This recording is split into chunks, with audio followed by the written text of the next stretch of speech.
ఇవాళ భారతదేశంలో బహుశా ఏ రాష్ట్ర సెక్రటేరియట్ లో జరగని అత్యంత ఘోరమైన నీచమైన పరిస్థితి మన రాష్ట్ర సెక్రటేరియట్ లో జరిగింది.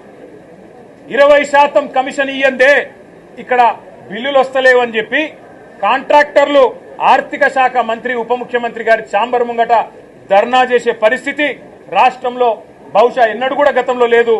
మరి భారతదేశంలో కూడా బహుశా ఎక్కడా లేదని నేను అనుకుంటా ఉన్నా. ఇవాళ 20% కమిషన్ తప్ప విజన్ లేని ప్రభుత్వం ఇది. ఏ ఈ విజన్ ఉంది, ఆ విజన్ ఉంది, ఏఐ డేటా సైన్సెస్ అని పెద్ద పెద్ద మాటలు. విజన్ లేదు, మన్ను లేదు, కమిషన్ తప్ప.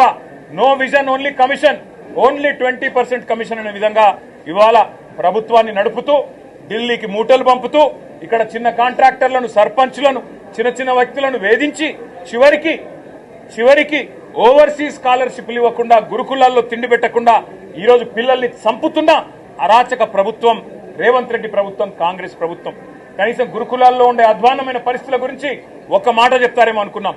దాని గురించి ఒక్క మాట లేదు. చనిపోయిన 83 మంది పిల్లలకు కనీసం ఒక మాట సానుభూతి చెప్పి సంతాపం చెప్తారేమో అనుకున్నాం. ఒక్క మాట కూడా వారి గురించి ప్రస్తావన లేదు.